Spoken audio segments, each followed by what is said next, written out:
pay to get in the rooms.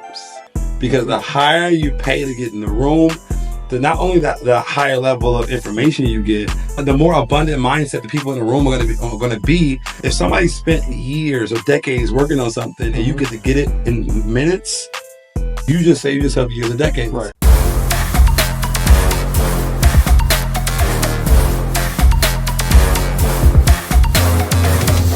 What up? Welcome back to another episode of the Melanin Money Show. The Couch Edition. Couch Edition, man. Another place that we're out in Phoenix. I would say sunny, but it's actually a little breezy out here in Phoenix this time of year.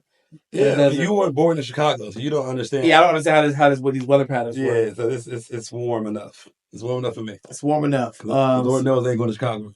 But now we're out here in Phoenix at this amazing, Scottsdale to be exact, amazing mastermind. We talk about it all the time, the power of getting in the right rooms, being connected to the right people. And so we always like to take what we learn, digest that, and bring it back to y'all. So today we're going to talk about 8 lessons learned from the 8-figure boardroom mastermind that we're in. Yeah, so the mastermind is called 8-figure boardroom, and it's for obviously 8-figure earners. So you have to be doing a minimum of $800 and something thousand a month. That would constitute $10 million, which is the baseline of 8 figures. Some people in here who are doing a lot more than that, but the overall genesis of the conversation is like, yo, we're in the room with 8-figure earners. This is the highest level room I've ever been in. Right. Like ever been in. These people are playing at a different level. So how dope would it be if instead of y'all having to pay the $80,000 a year it costs to be a part of this mastermind, why don't we give you all just some of the things that we learned over this last 2 days being the mastermind, and how you can apply it to your business or your life as well. So it's gonna be a dope episode, man. Absolutely. But before we get into it, we like to start a few current events. Let y'all know our thoughts on what's happening in the world. So Mercedes-Benz is launching their first, I think, building in the United States, period.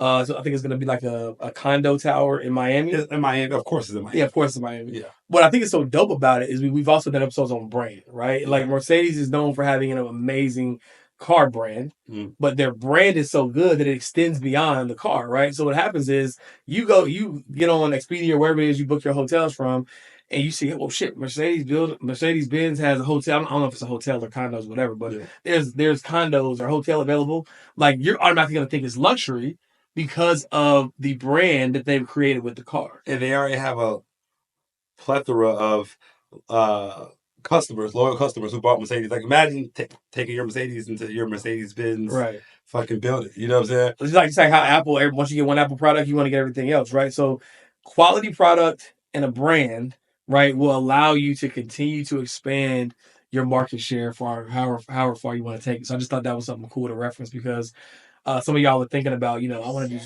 all these different side hustles, all this. It's like, no, focus on creating a world-class brand. And once you get that right, then you have the leverage to do whatever you want to do. The second thing I saw, which I don't know if you saw, did you know there are officially 92,300 millionaires in Dallas? I did not know that. Yeah, 92,300. So it'll be 92,302. Pretty simple. Pretty simple. Okay. So then do you want to break the news now? Remember, I feel like several episodes ago, Donald, if you can, he's no way he's going to find that clip. Yeah. But we referenced that we would like to be in the same city. But we got to figure out where that is so that we can do more of this, right? Yeah. Because we know, we ain't going to hold y'all. We know them virtual episodes ain't it. Yeah, we know. It's childish. Yeah, we know it's ghetto. It's ghetto. It's real ghetto in here with them virtual episodes, right? And so we said, we got to figure out a city. And I'm going to try to personally go back and figure out what that episode is, because it'd be dope to clip that up. But we made a decision. Yep. We made a decision. We are planting our flag in Dallas, Texas. Yes, sir. Dallas, Texas. So I was out there looking at some properties last week to be exact. And so we're gonna get out there pretty soon. You gotta show me the building too. Oh yeah, I got shot. Yeah. So if y'all in Dallas, Texas, let us know in the comments. Yeah, man. We got some exciting stuff coming. Obviously, our studio is gonna be there, so a lot more in-person content. You know how we do it, so I'm gonna get our friends to pull up. It's gonna be a vibe, so super excited about that. Yeah, go Mavs. I will never say go Cowboys. So I would never. Say, I will never say go Cowboys. Never say go Cowboys. Like who is still riding that 1996 wave? Like why? Like, how is that still America's team? They have done nothing. 2 years from now, it'll be 20 years. It's the last time they won a championship. And they're still diehard. I just don't understand it. It's not even the fact that they haven't won in a long time. Because like the Bulls haven't won in a long time. Yeah, but it's the way that they lose. Like they lose in utmost spectacular fashion. Like it's almost award worthy. Yeah, for the way that they lose. Yeah, that's fair. Like they lost the first game of the play. Whoops! They had a crazy season before. They had They have a great season every year. They had a phenomenal season this year and got whooped in the first half of the game. It's bad by the Packers. Anyway, bad. So we'll be in Dallas, y'all. Pull up on us. Let us know in the comments if you live in Dallas, because we'll be out there. We actually have an event for our clients out there. Shout out to those in the Melanin Millionaire Mastermind. Mm-hmm. We got an event in April. If you want to learn more about that program, just click the link below in the comments. But yeah, other than that, man, let's get into it. You got any more current events you want to touch on? No, we can get into it. Cool. All right. So this first one, first lesson that we learned, or at minimum was reinforced here at this room, was you cannot master what you don't measure. Mm-hmm. Right? Data is the key. So specifically this year, a couple months ago, we brought on a CMO. Mm-hmm. Right, because we obviously spend a lot of time, a lot of energy, a lot of money on marketing, but you can't always read whole lot of money on marketing, but you can't read the label from inside the bottle, right? So we wanted to get better with how we're doing it, and so we hired a CMO, and the number one thing that they did was help us predict our profits, right? 1,000%. And like what we're noticing about people that operate at this 8-figure level, like they're not stumbling into these results of their business. Right. They have everything dialed in to a specific metric, a specific KPI for all areas of their business. Mm-hmm. And then once they do hit those KPIs 1 month, they will increase the level of efficiency that they want to hit next month. Right. So every single month they're like increasing what their production level is. And it's just like when we had our our time at the table, when we had like that mastermind with the group that you were in. Yeah. And just seeing the level at which everybody operated their business, seeing their Slack channel, seeing like people are operating at such a high level at this point. And it was, reassuring, and it was one of the dopest things I've seen in a while. Yeah, 100%. It's like it's decisions that we're making that seem intuitive, like, oh, we probably got to start thinking about company culture. We probably got to start thinking about X, Y, Z. And then you get in these rooms like, oh, no, like we're marching in the right direction. Mm-hmm. And this is how you do it at a high level, right? Yep. And so to that end, what is the practical takeaway? The takeaway is, I don't care how big or how small you are, you need to have a target, right? You can't say, I want to make 10 grand this month. I want to make, that's cool, but like, you need to have a target, and you need to have a plan, and you need to have measurable ways to determine if you're on track towards that plan. Yes. Right? Are you ahead of schedule? Are you behind schedule? Or are you right on pace? You should not wait until the 30th day of the month to say, "Oh, I blew it." Yeah, and I think that was another takeaway, like real time analysis, so that you can either pivot or double down or whatever the hell you need to do to hit that goal. Like, we're not going to wait until December 30th and be like, we missed all of our financial goals for the company this year. Like, no, we're going to look at it in January, in February, in March. And then we're going to do what we have to do, tailor our activities to make sure we hit those goals, man. And it was the level of measurement that people were doing when they were showing their KPIs or spreadsheets. I'm like, yeah. And it's funny because it's level, because that was my thing. Yeah, we show our new dashboard. You used to like people, I got to get that, and then now we seeing this. It's like, we got to get that. Yeah. So it's like never stop growing. Which is that's a lesson in and of itself. It's just like never stop growing. Yeah, like people might look at us and be like, what more could you possibly want to know? But it's like there's so much more to know. Yeah, and I think that should be that's point number 2. Never stop growing. I think we can dive deeper on that because like. Most, and I want to phrase this the right way because I don't want to come into my head. So we started our entrepreneur. You put them in PR training, y'all. Yeah. We started our entrepreneur journey with certain people. Mm-hmm. Those people are no longer at our level right now. Correct. for whatever the case may be, right? And I think that happened because some of the people that we started out with 5 years ago got complacent. Mm-hmm. And they didn't keep learning. They didn't keep growing. They didn't seek out rooms. They let the people around them convince them to think, well, what else do you really need, you bro? good. You the one. Yeah, you the one. Right. In what room? Right. Right. Yeah, you the one. Yeah. Big fish, small pond. Yeah, exactly. So, I've been in rooms where I was the smallest and then I grew to be the biggest and now I got in other rooms. And like, I got in this room, I felt like, dude, like, a JV player on the NBA court. You know what I'm saying?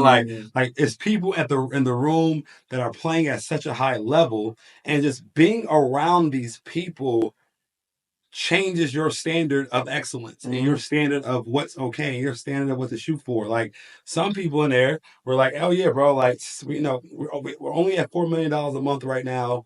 We really have to get to 10. I don't know. And I'm like, yo, 4.5 million. I'm like a month. A month. Right. A month. Like, and you're stressed out because you can't crack how to get to 10. And so where I'm sitting there, I'm like, well, okay, well, like, thank you for resetting my standard. Right. That $4 million a month is something that I not only strive for. It's a baseline. But when I do hit it, right. I should, you go into the next level. Yeah. Yeah. I mean, and the thing is, it's like, the other thing, when you get in these rooms, right, it's like you have people on the stage, right? People are coming in to teach, people who are leading the workshops. But you got to remember, like, these rooms are not cheap. And if someone else who's sitting beside you paid $20, $40, $60, $70, $80,000 to be there, you got to ask yourself, like, well, what the hell can I learn from them?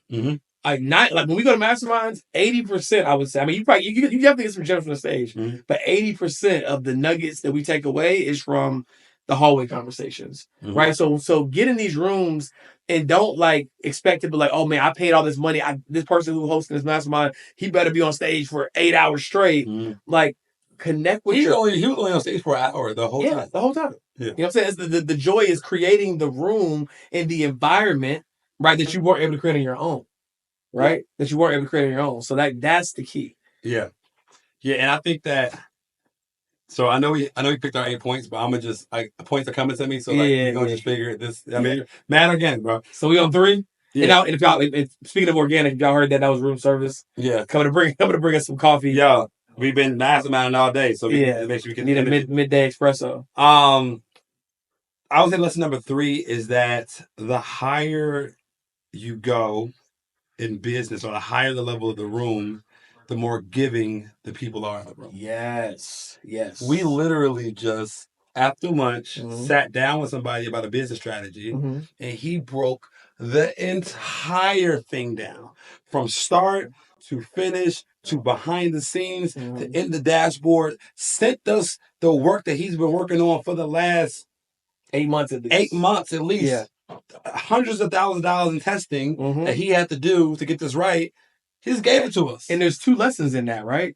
Lesson number 1 is that when you're in a room where the reciprocity value is equal, right, then people don't mind exchanging value because you're not sucking the life out. It's like, if I exchange contact information, I know Carter is going to send me some game on something, right? I know that's what I can ask him for it. And that's not what the intent is being led by, but it's just implicit, right? The other bar is that it's an abundance mindset. It's like, look, the only thing you take from me is notes, bro. You know what I'm saying? Like, we're in different industries or the same industry, doesn't matter, right? And I was so grateful that I was able to crack this code, and I want to bless you with it. You know what I'm saying? Because I spent all this time doing it. I don't want you to have to go through that. Right. But the craziest part about all this is at the bottom, the people who ain't spent no time getting no lessons, the people at the bottom who ain't really making no money, want to hold on to everything. They want to hold on to as if they worked their life to get it. It's a scarcity mindset, right? It's even the whole like crabs in a barrel mentality. The reason why it's crabs in a barrel is because your limiting belief is that there's not enough for me to get my share and for you to get your full share.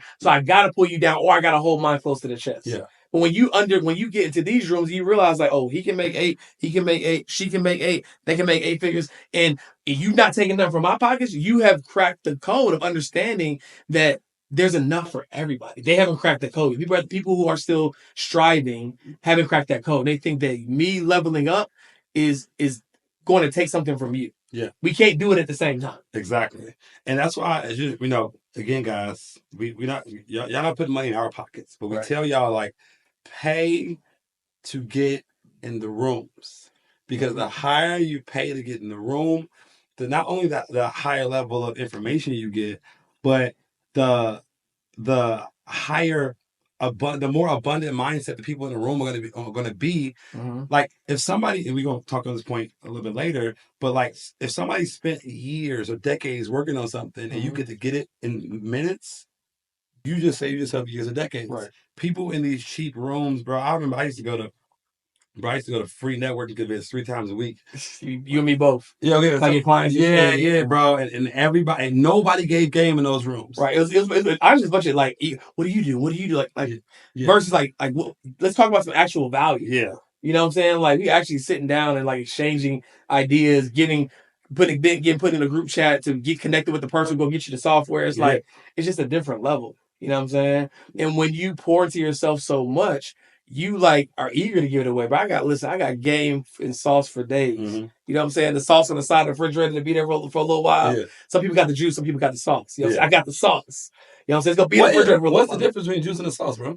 So like simply lemonade, right? It's amazing, right? But that shit gonna be gone in a day or two. You know what I'm saying? The sauce, it's gonna be in your refrigerator for about a good month, 2 months, maybe 3. That sauce will stay around for a while. You know what I'm saying? You gotta squeeze the bottle to get it out. You gotta shake it. You know what I'm saying? So the juice is good, but it's like just quick, ain't gonna last. But the sauce, long lasting. Okay. You know what I mean? And what that also means is like if you're gonna try to be in these rooms one day, you have to quickly become a person of value. Because you might get away with that one time of you getting game from people but not giving any back. Right. But by event number 2, if you ain't getting nothing to give, then people like, yo, like that's that dude ain't really. That's the dude that ain't really even you're supposed to be here or giving them no game. So you still have to make yourself a person of value because although people assume that you'll give them game back when they don't give you game off the strength that you have to give them something back.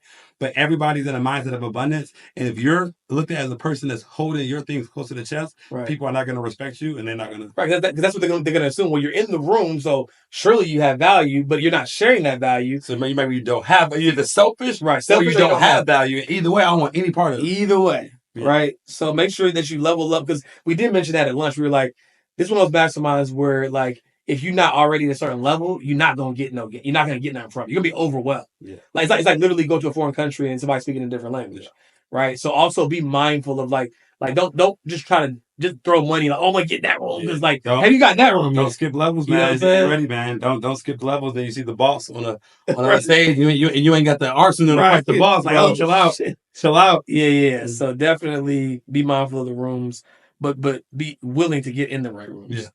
All right. So this next one is don't, and this might not be applicable to everybody, but like don't get too far removed from your business too fast. But here's why I do actually think it is applicable. Because people on the internet will tell you like automate your business and like, be the CEO and not get your hands dirty, but you're not even making $100,000 top line in your business, right? Yeah. So like what we mean by not getting too far removed too quickly is for most people, at least, I mean, I wasn't a venture-backed company. You start out doing a little bit of everything, right? And then you delegate admin, then you delegate maybe the sales team, whatever. But like you still had to know how to do most things. So as your business grows, right, like you don't want to have to know how to do everything, but you need to have awareness on what's happening everywhere, right? And that's what I mean by not getting too far moved. Everybody want to be on the beach so quick and have this autonomous business, and I get it. But like as the business grows, it's gonna, like every action has an opposite but equal reaction, right? There's gonna be new problems, new challenges, new things you got to overcome.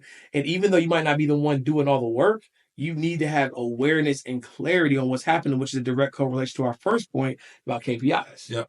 And I think that, I forget, Myron talks about this a lot. It's one of the laws of physics. It's like anything left to its own for long enough will move closer and closer to disorder, right? So even if you like delegated something, if you never check on it, right, it's gonna lead, it's gonna move closer and closer to disorder. So even though you delegate something, I'm not saying don't delegate because we are advocates of that, but you have to go check on what's happening, right? Like if you delegate your ads in your business. If you don't check your cost per lead or your cost to acquire a customer, it might go from $3 to 10, Right. and nobody might have said anything. Right. It's like, bro, like what happened here? Right. Like, you know what I'm saying? Right. So, and you know what, I experienced that on the sales side of our business. We have a sales team, and when we go into our different seasons in our business, I kind of take my focus away from that. Mm-hmm. And sometimes I come back and what happened? Like, Right. you know what I'm saying? And it's like so we want you to delegate, we want you to automate, but you have to check in on what's happening. It's like, you leave your kids in the room, tell them, hey, like, Right. go, clean your room, watch this. If you don't check on them, they might be playing a video game. Right, Like, bro, right. what's happening here? So yeah, Right. we just have to make sure you check on things after you delegate. Big facts. To that end though, also don't just throw money at a problem, right? And what we mean by that is like when you start to grow, right? You have money. You have money. And so your attention's like, oh, I need this shiny ball, I need this software, I need those 17 members to do this. Like, we want you to delegate, right? But the thing is, we want you to make sure that you're making strategic and intentional decisions. Because the thing is that when your business isn't making much money, you make mistakes, like you're so close to the floor that like it ain't gonna hurt you that bad. It's easy to bounce back. Mm-hmm. But when you start making multiple six figures and multiple seven figures, those mistakes cost, right, at scale cost really big. Even remember on the ads team, a couple weeks ago, there was a slight disconnect on like the amount of spend or something. Yes, it remember? was. Like, and if we wouldn't have been reviewing those every week, right, we could have that could have got ugly fast. Quickly. Right? We missed about 2 days, and it was like it was a lot of it was a lot of money, right? And so it's like again, this is a direct correlation to the last point, but like as you grow, still be intentional and strategic about where your dollars are going. Like, we want you to reinvest into the business. We don't want you to just like, oh, I had $100K a month, let me go buy the Lambo, let me go. And that's where my mind be. I'm like, hold on, wait.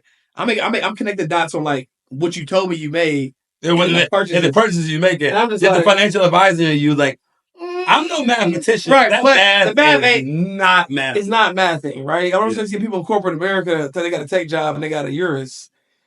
I'm like, okay. I'm gonna just say, if you work a job, you have a Urus. That's irresponsible. That's irresponsible. But that money could be going somewhere to get you out that job. Yeah, like if you work a job, I'm sorry, I don't care what you do. You buy a Urus, I think unless you just really love that job, I guess. I don't know. Maybe you've been there for 30 years. So I don't know. But yeah, anyway, so like all that being said, is like as your business grows, make sure you're paying attention to where you're reinvesting the money, and that it's strategic and it's intentional, and that you can think about the ROI. Yeah. Right. Versus being like, oh shit, fuck, I can afford to hire this person, I can afford to do this. It doesn't matter. And one day. And also, like, I think a lesson for people who might not be at 8 figures yet and we're at 6 or close. I think the message could be opposite. Because here's the thing, like, when you're at 6 figures, right, you're almost scared to invest the money. Mm-hmm. And I feel like when you're at 6 figures, you need to look at things with the ROI potential. Right. So if you're at 6 figures and you're like, I need to hire somebody, but they're going to cost $3,000 a month or $2,000 a month. That is now 25% of the money that my business earns. Right. But if that $2,000 a month person can help you make $5,000 a month, then you make that higher. Right. 7 days a week and twice on Sunday. So I think me at 6 figures, me needed to hear, look at every purchase as ROI and not as cost. Right. But now 8-figure me is like, don't just, because you got so much money left to put away, don't just throw money at things, assuming the ROI is going to be there, and then never fucking measuring the ROI. Like, oh yeah, the ROI is going to be there. Like, no, bro, like the ROI is not going to be there. 100%. Yeah. And it's just funny how it ebbs and flows like that, right? Maybe I just thought of our second podcast episode, by the way. Okay. But yeah, so that's another thing we learned and we got reinforced. Empathy breeds loyalty, right? This is good. This is really good. So the thing is like, when the bigger you get, right? Like, you build the people build the business, right? It's not just you. It's not shouldn't just be on your back. But the thing you got to realize is that you're building a business. Some people might be leaving Fortune 500 companies. They can go work for anybody. They're working for you. And don't be so arrogant to think that just because you're paying maybe a competitive salary, a competitive range, that's all you need to do to keep them happy, right? Your vision has to be so expansive that, number one, that they can see themselves fitting within it. And number two, you need to understand what their vision is for their life so that you're not making assumptions that like, oh, okay, well, surely they want to be my sales manager forever. Surely they want to be my ops person forever. Like, maybe there's other things they want to do. And how can you help build that vision with them alongside of your business so you can have that person that's working for your business for the next 30 years, right? Yeah. Yeah. And it just reinforced or just showed me that if you can get people bought into your business as if it's their business, they will never leave. They'll never leave the business because they don't think they have a choice. Like as an entrepreneur, I don't think I ever have the choice of leaving my business. Right? It's not even an option. That's not a thought. Right? If you can instill that notion into the employee and give them the ownership, autonomy, and path, right, to their growth inside the company, what is the difference between it being your business and their business? Just like you grow in your business, they can grow in your business. They look at it as this is my business with less risk. Right. I don't ever want to leave here. Exactly. And the individual put on his mastermind, like I look at his team members and they like, bro, they fully believe that they're full-time entrepreneurs inside of this business. Big facts. And due to that fact, they've been with him for 7-8 years and they're not going anywhere. And they believe that because a conversation was had about helping them not just feel like in theory like you're part of the business, like this is the financial upside for you, this is the fulfillment upside for you. Yeah. Right. And I'm assuming he's a good leader. He also shows appreciation for them being willing to take that path, right? So it's just like, how can you have empathy for your people, understand where they're coming from, understand what they want out of life, right? It's like you talk about making all this money, your business being so successful. Have you ever stopped to think that my clients might want some of that lifestyle too? Yeah. You know, and how can our business or how can this business help them achieve that as well?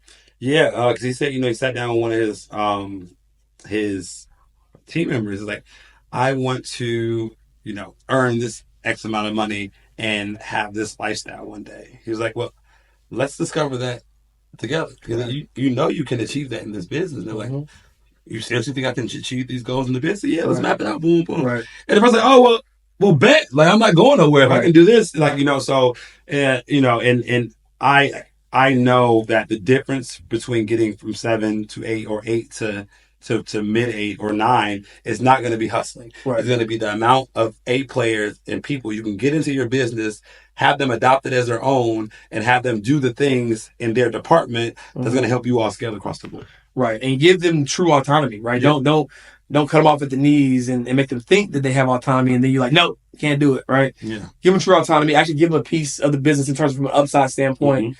And it's a recipe for success. Easy money. All right. Gravy money. Oh yeah, this is good. Gravy money. We are leaving so much money on the table. It doesn't make sense. I'm talking about every business owner. Every business owner is leaving money on the table that you can't even see. And that's why it's dope to come to these events, because some people have, a different look on your business that you don't have because you're too close to the grain sometimes. Right. And this one guy was in the room and he was like, yeah, man, we do this activity at the end of the month and it brings us an extra $500,000 to $1.2 million in the last 2 days of the month. Last 2 days of the month, just off GP. Off GP. And like I said, sometimes that's 15% of the revenue for the month that we had. In some instances, 40% of the revenue we get in the last 2 days of the month. And we were floored. And basically his strategy was, at the end of the month, the people who inquired about your business at the beginning, some of those people haven't bought. Right.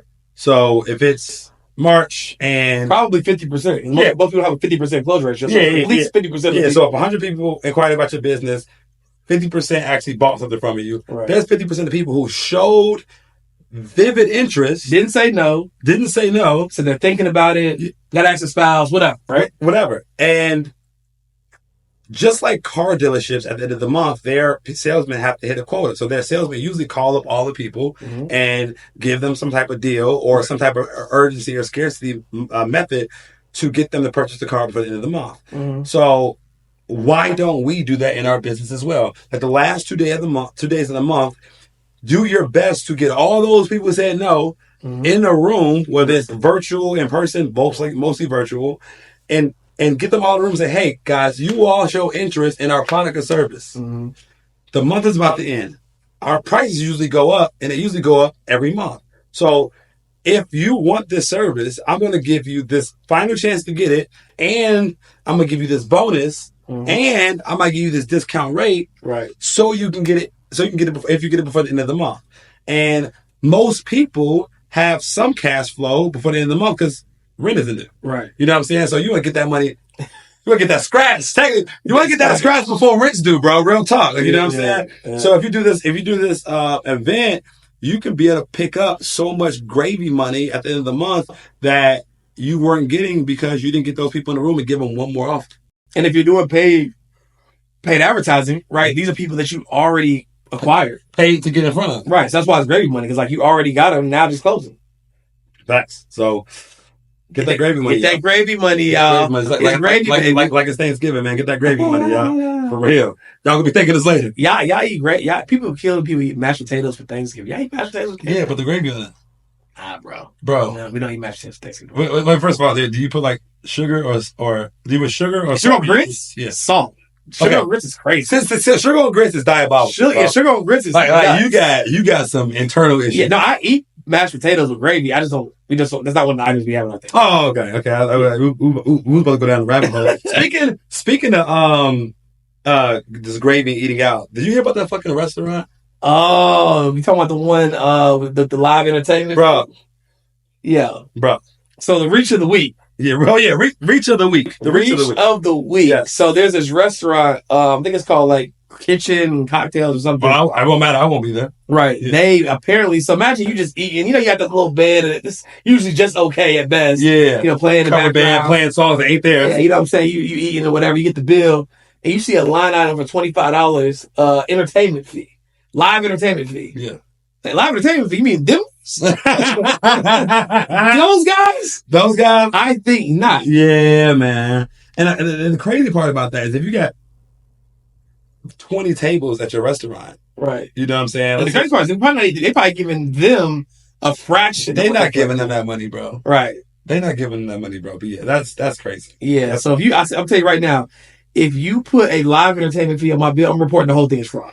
I'm reporting the whole bill is fraud, right? Like. Not whatever the options are, service not delivered as promised. Oh, I'm reporting the whole thing is wrong. Like, do not play with me. Play with something safe. Okay? Do not play with me. Live entertainment. Jesus Christ. Live entertainment fee is crazy. That's crazy work. All right, this is a good one that everybody can adopt, right? So, especially from entrepreneurs that you don't have a big team yet, right? Just getting started, or you're growing. Systems for success. Okay. Right? Like the way that putting the right systems in your business can take your business to the next level. If you don't, even if you do have team members, but like, especially if you don't have team members, it's crazy because the system that we just got. And y'all, I'm sorry, y'all won't hear about that. Yeah, you had this one of the ones you had to get. Yeah, that's one of the ones. Yeah. But the system that we just got could could at least increase our revenue by 25%. At least. Or more. Yeah. Right? Yeah. So when you think about it, right, in your business, right, if you main departments, you got client success, you had, depending upon the type of your business, obviously, you got operations, you got sales, marketing, right? So ask yourself, or do some research, like, what system, what software, what technology can I put in place that can help me get to that goal faster or get to that goal more efficiently, right? So for example, email marketing, right? I'm pretty sure most of the people listening to this episode at this point probably have a MailChimp or Klaviyo or something, but like email is a form of marketing, and the same effort it takes to send an email to one person, you can send it to 100,000 people, right? So there's no excuse, right, to not have to do email marketing because you can literally reach hundreds of thousands of people, right, with a click of a button. That's a system, right? So think about the different departments of your business and how you can leverage systems to get there faster. 1,000%. Because people you still have to manage. Right. Systems you don't. Right. Right. Systems you automate. And if I think about some of the early systems that changed the business the most for me. I remember when it was COVID, you actually had something I didn't have at the time. It was when like the onboarding and then Process Street? and it created but then it created the board on Trello automatically. Oh yeah. That was like some Zapier integrations, but yeah, guys, like system. So if you don't have systems in your business, because if not, you would have had to have an onboarding person, yeah, or it would have been very, very delayed. Exactly. Right. Okay. So think about the bottlenecks. Like, here's the easiest way to figure out what systems you need to start with. What are the things that just annoy you? What are the things you feel like you're doing repetitively? Right. Like those are the areas to start, and then leverage. Like, what are the areas of your business that, man, if I could have a system or something that can exponentially do more of this without me, those are the areas. That's what will get my wheels turning on like the systems I need to start researching. Okay. Right. And one hack, which is the great next bullet point, is when you get in these rooms of people who are doing something in a similar way, even if it's a different industry, they tell you what's working for them. Yep. Right. So our next point is how to shrink decades into days. Yeah. Right. So like we have things that we do that appear very world class to other people. Oh my gosh, I can't believe y'all are doing that or y'all are doing this. And we've just been focused on that for the last few years, right? But there are other people who are doing the exact same thing in their business for things that we didn't have any context to. And now the 5 years, the tens of thousands, hundreds of thousands of dollars that they spent in testing, whatever, that in a 30-minute conversation, if that, they're able to download that in us and vice versa. Yeah. Right? It's like imagine being in a room with somebody who spent 10 years focused on operations of the business. Imagine somebody else at that same table spent 10 years on marketing for the business. Imagine somebody else at the table spent 10 years on customer service of the business. Somebody else spent 10 years on sales in their business. And all those people sit at a table. And because they spent 10 years on something, they can disseminate it in a 10-minute conversation. So you can get that 10 minutes, you can get that 10 years and 10 minutes, that 10 years and 10 minutes, that 10 years and 10 minutes. So you're literally turning a decades of experience and you're getting it all downloaded into your business in one day. Like Masterminds is the closest thing to highway robbery I've ever seen. That's a big fact, right? Like people hear stuff like that and they think it's like a selling tactic, but it's so true, right? You literally get to hack somebody's decade of information, and Europe, as Alex Camozzi likes to say, you get the lesson without the star, right? So it's like you get the books that didn't matter, the tactics that didn't work. Forget all that. Here's what I'm doing right now. Here's the best of what worked for me over the past 10 years. And you get to get it in a matter of minutes and free in a sense, right? Yeah, because and then you get to keep that information for the rest of your life as long as you're being a business owner and you want to implement this. So yeah, guys, those are. We probably did 9 lessons, bro. Yeah, I threw away 2 extra. Yeah, we probably did 9 lessons, but like y'all, like we had this mastermind event, and we wanted to give y'all the information while it was fresh in our heads. So please take one. You don't gotta take all 8.